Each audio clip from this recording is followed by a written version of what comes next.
Hey everyone, ओम नमः शिवाय and welcome back to the channel. I hope कि आप सभी ठीक होंगे और अपना भी ध्यान रख रहे होंगे और आप सभी की तैयारी भी एकदम अच्छे से चल रही होगी।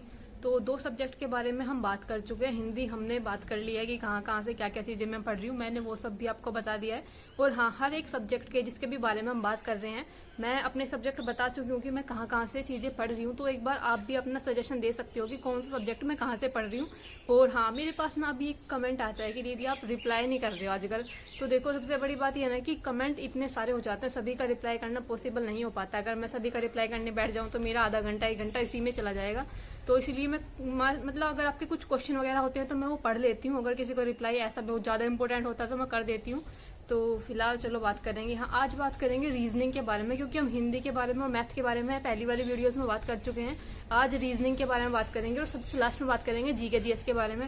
देखो, जीके जीएस के लिए मैंने लास्ट इसलिए रखा है क्योंकि आप सभी को पता है मेरी जीके जीएस खुद इतनी बेकार है, तो मैं आपको क्या ही सजेशन दूंगी। बस मैं उसमें आपको बता सकती हूँ कि मैं कहाँ से क्या क्या चीजें कर रही हूँ, बुक्स अपनी दिखा सकती हूँ कि मैं कौन कौन सी बुक से पढ़ रही हूँ। और स्पेशली क्योंकि जीके जीएस ना ऐसा सब्जेक्ट है जो मैं पढ़ती तो ठीक ठाक हूँ, लेकिन मुझे वो याद नहीं रह पाता। पता नहीं, मतलब मेरे माइंड में नहीं टिक पाता है। शायद मैं इंटरेस्ट लेकर नहीं पढ़ती, इस वजह से मुझे याद नहीं रहता जीके जीएस का। तो आज रीजनिंग के बारे में बात करें और अभी मैं बात करूँ ना रीजनिंग की। तो रीजनिंग अगर बात करूँ, देखो कुछ सब्जेक्ट ना ऐसे होते हैं जिसमें आप शायद इसमें ज्यादा टाइम भी ना दो, लेकिन फिर भी आप में मतलब आपका उस सब्जेक्ट के अंदर ना स्कोर एक स्टेबल सा रहता है। जैसे अगर मैं बात करूँ तो रीजनिंग में बहुत ज्यादा कुछ नहीं पढ़ पा रही है फिलहाल। तो मैं पढ़ ही नहीं पा रही हूँ अपना, मतलब जो यूपीएससी एग्जाम के लिए उसके लिए तो पढ़ ही नहीं पा रही हूँ। डीएलएड का ही चल रहा है मेरा, 5th वाली बुक चल रही है सामाजिक विज्ञान वाली, उसको मैं पढ़ रही हूँ क्योंकि अभी एग्जाम भी बहुत जल्द है, तो अभी उसी की तैयारी चल रही है फिलहाल। तो अभी हम बात कर रहे थे रीजनिंग की। तो रीजनिंग में ना कुछ चैप्टर्स ही होते हैं जिसमें आपकी ज्यादातर गलतियां होती है, घुमा फिरा कर। मतलब गलतियां सिर्फ उसी चैप्टर्स में होती हैं, जैसे कोई नंबर सीरीज हो गई या कोई हमें जैसे जो डायग्राम बनाकर दे देते हैं उसके अंदर 3-4 लाइनें, मतलब ऐसा बॉक्स बनाकर जो क्वेश्चन आता है। नंबर सीरीज में गलतियां, नंबर एनालॉजी में गलतियां, या फिर कोई एनालॉजी का अलग ही टाइप का क्वेश्चन बना दिया। तो मतलब गलतियां सिर्फ 4-5 ही चैप्टर्स ही हैं। और एक ये तर्क वितर्क वाले जिसमें कोई कथन पूर्व धारणा का क्वेश्चन हो गया, कथन धारणा हो गई, कथन तर्क हो गया, उसके बाद कथन निष्कर्ष वाले क्वेश्चन हो गए। गलतियां कुछ चैप्टर्स में ही होती है रीजनिंग में। बाकी जितने भी चैप्टर्स आपने देखा होगा, जो भी क्वेश्चन बनते हैं, चाहे वो टेक्स्ट बुक से क्वेश्चन बन रहे हो या फिर आरडब्ल्यू से क्वेश्चन बन रहे हो, मोस्टली वो सभी लोग कर देते होंगे। जैसे पासे का कोई क्वेश्चन हुआ या कोई अदर चैप्टर से कोई क्वेश्चन हुआ, मोस्टली सभी के बन जाते हैं। जैसे ब्लड रिलेशन का हुआ, या फिर मैं बात करूँ जो होता है डायरेक्शन के जो क्वेश्चन हुए, ये सभी के बन जाते हैं। सभी की गलतियां अगर होती होंगी ना, सबसे ज्यादा क्वेश्चन में जो गलतियां होती है वो इन्हीं में होती है, या तो एनालॉजी में, नंबर सीरीज वगैरह में, या फिर जो अल्फाबेट वाली जो सीरीज बनती है उसमें गलतियां हो सकती हैं। तो कुछ चैप्टर्स ही ऐसा है जिनकी हमें अच्छे से प्रैक्टिस करनी है। और मैं अगर बात करूँ तो मेरे पास इसकी तो कोई अलग से बुक नहीं है जिसमें ये कथन पूर्व धारणा वाले, कथन निष्कर्ष वाले, इन सभी चीजों के बारे में अच्छे से डिटेल में बात कर रखी हो। अगर किसी को पता है तो मुझे इसकी कोई क्लास बता देना जिसमें मैं एक ही क्लास में पूरी कंप्लीट कर लूँ ये कथन पूर्व धारणा वाले, मतलब मानसिक अभिरुचि टाइप के क्वेश्चन। क्योंकि ये बुक में भी जो होते हैं ना, आप उसको पढ़ लोगे उस टाइम तक आपको लगेगा कि हाँ आपने पढ़ लिया, आप इस क्वेश्चन को कर पाओगे। लेकिन मैं जितने भी ये क्वेश्चन टेस्ट में अटेम्प्ट करती हूँ, चाहे मैं टेक्स्ट बुक पर लगा रही हूँ या फिर आरडब्ल्यू पर या फिर टीडब्ल्यू पर, मेरे क्वेश्चन ही हमेशा गलत ही जाते हैं। मैं चाहे इसमें जो भी लॉजिक लगाकर मतलब इसको करूं, मेरे क्वेश्चन ज्यादातर गलत ही होते हैं। तो फिलहाल चलो बुक देख लेते हैं एक बार कौन कौन सी बुक से मैं पढ़ रही हूँ। सबसे पहले तो मैं आप सभी को पहले वाली बुक दिखाती हूँ जिससे मैंने अभी कुछ टाइम पहले कंप्लीट की थी। उसको अब मैं दोबारा तो नहीं पढ़ सकती क्योंकि इतना ज्यादा टाइम नहीं है। और बुक ये जो है बहुत ज्यादा बड़ी है, मतलब आप इसको अगर करने बैठोगे तो आराम से आपको 2-3 मंथ चाहिए, तब जाकर आप इसको तसल्ली से कर पाओगे। क्योंकि एक ही चैप्टर के अंदर ना क्वेश्चन भी बहुत ज्यादा है, और एक बार अगर आप शुरू करते हो ना तो फिर ऐसा मन नहीं रहता कि मतलब एक चैप्टर में से आपने मतलब 4-5 क्वेश्चन किए फिर नेक्स्ट चैप्टर पर चले गए। मेरा ऐसा बिल्कुल भी मन नहीं मानता। मतलब अगर बुक से पढ़ रहे हो तो फिर उसको पूरा कंप्लीट करो, एक एक क्वेश्चन करो उसके। फिर ऐसा नहीं होता कि मतलब 4 क्वेश्चन इस चैप्टर से कर लिए फिर उससे 4 कर लिए, ऐसा नहीं मानता। तो मैं आपको पहले वाली बुक दिखा देती हूँ जिससे मैंने मतलब पहले टाइम पे पढ़ा था। अभी फिलहाल तो मैं इससे नहीं पढ़ रही हूँ क्योंकि अभी इतना ज्यादा टाइम भी नहीं है। अब तो सिर्फ जो चैप्टर्स है जिसमें मेरी मिस्टेक होती है, वैसे 4-5 ही चैप्टर है जिसमें मेरी ज्यादा गलतियां होती है, वो मैंने आप सभी को बता दिया। उनकी मैं अलग से प्रैक्टिस करूंगी और उनके लिए कोई अलग से ऑनलाइन क्लास ले लूंगी। पहले बुक देख लेते हैं फिलहाल।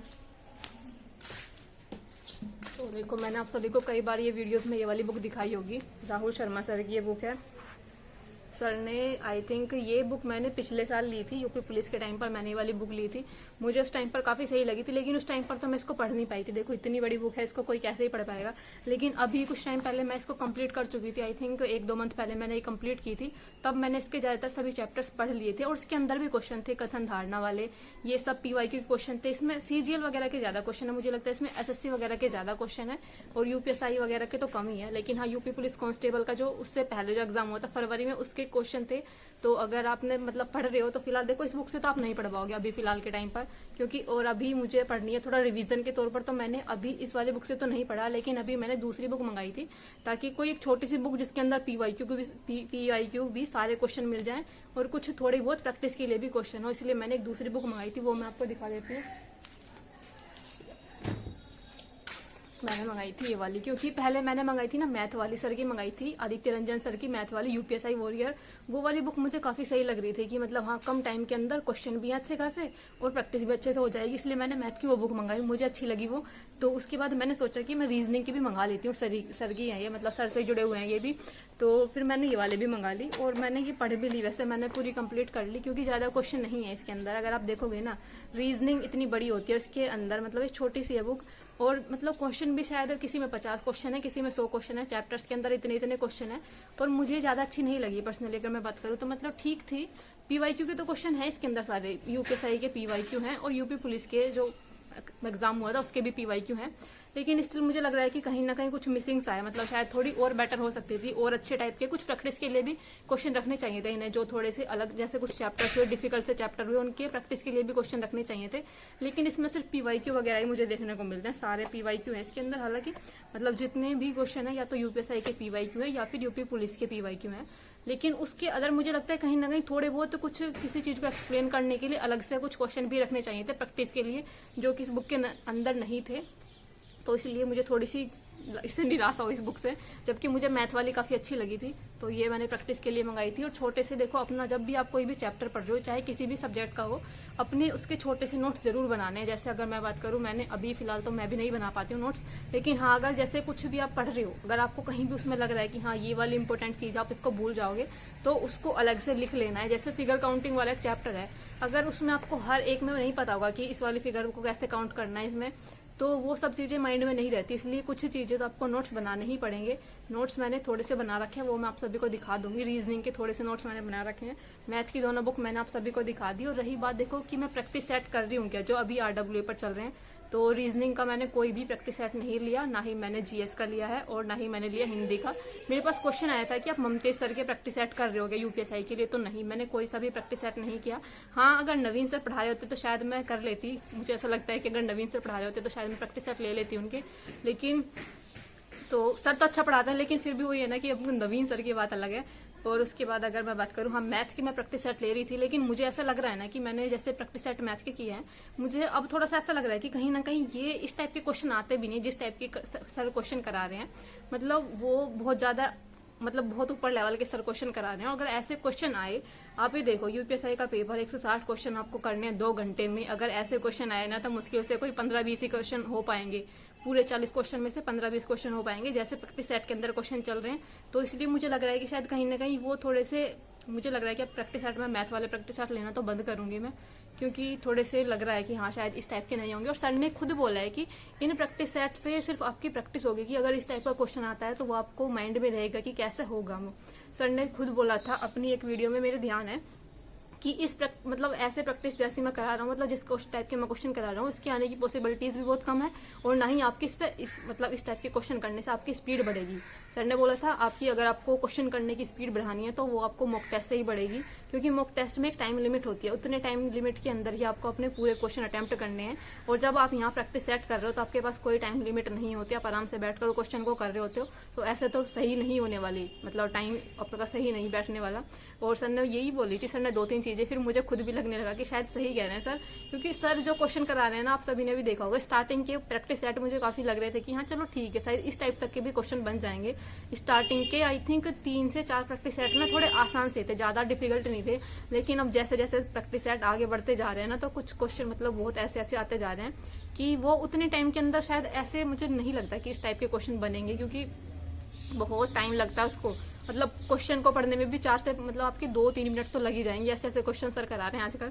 तो यही सब चीज़ें बतानी थी, मैंने ये दिखा दिया। एक बार आपको मैं अपने नोट्स और दिखा देती हूँ, फिर उससे आपको थोड़ा सा अंदाजा रहेगा कि आपको किस टाइप से नोट्स बना लेने चाहिए। थोड़े से बहुत हेल्प मिलती है, स्पेशली रिवीजन के टाइम पर, कि आपको फॉर्मूले वगैरह रिवाइज करने हैं। तो मैं अभी आप सभी को नोट्स दिखा देती हूँ अपने थोड़े से रीजनिंग के।